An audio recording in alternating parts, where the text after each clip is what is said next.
Assalomu alaykum. Samarqand shahar hokimligi axborot xizmati haftalik yangiliklar haqida xabar beradi.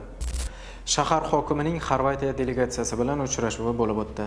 Xorvatiya Respublikasi parlamentining Xorvatiya O'zbekiston parlamentlari aro do'stlik guruhi rahbari Ivan Malinisa boshchiligidagi delegatsiyaning shahar hokimi Fazliddin Umarov bilan uchrashuvi tashkil etildi. Uchrashuvda tomonlar o'zaro hamkorlik munosabatlarini yanada rivojlantirish, ayniqsa turizm sohasida tajriba almashish va qo'shma loyihalarni amalga oshirish masalalari muhokama qilindi. Xususan Samarqandning boy tarixiy merosi va zamonaviy infratuzilmasi hamda Xorvatiyaning sayyohlikni rivojlantirish bo'yicha ilg'or tajribasi o'rtasida hamkorlikni yo'lga qo'yish istiqbollari haqida so'z bordi.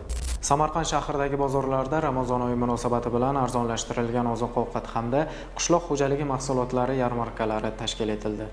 Aholini ijtimoiy qo'llab-quvvatlash va ichki bozorlarda narx-navoni barqaror saqlash maqsadida tashkil etilgan yarmarkalarda aholiga sabzavotlar, mevalar, go'sht, sut, un va non mahsulotlari, qandolatchilik hamda boshqa turdagi kundalik iste'mol tovarlari belgilangan tartibda arzonlashtirilgan narxlarda sotuvga chiqarilgan.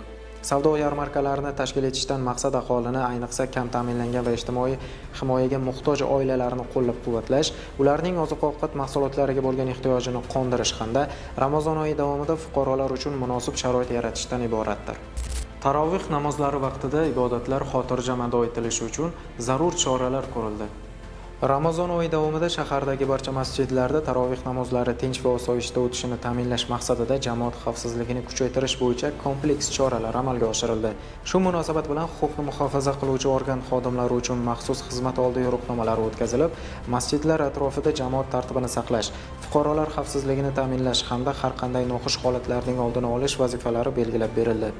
Tadbirda Samarqand shahar hokimi Fazliddin Umarov ishtirok etdi. Samarqand shahridagi Silk-Road Samarqand xalqaro turizm markazi hududi bo'ylab zamonaviy dor yo'li qurilishiga kirishildi. Loyihaga ko'ra, dor yo'lining umumiy uzunligi 1700 metrni tashkil etadi va u 35 ta kabinadan iborat bo'ladi. Har bir kabinada 10 nafargacha yo'lovchini tashish va soatiga 1,5 ming kishiga xizmat ko'rsatish imkoniyati yaratiladi. Mazkur loyiha amalga oshirilishi bilan xalqaro turizm markazi hududida harakatlanish yanada qulaylashadi va sayyohlar uchun qo'shimcha dam olish, hududni tepadan tomosha qilib zavqlanish imkoniyati paydo bo'ladi.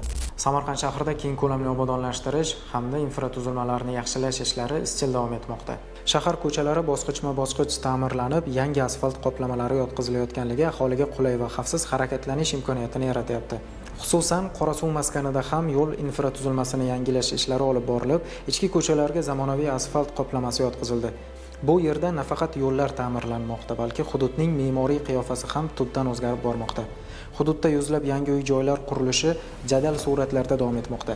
Bu esa nafaqat qurilish sohasidagi faollikni oshiryapti, balki aholining uy-joyga bo'lgan ehtiyojini ta'minlashga xizmat qilyapti. Sizga yetkazmoqchi bo'lgan xabar va yangiliklarimiz shulardan iborat edi. Kelgusi dasturlarimizda ko'rishguncha salomat bo'ling.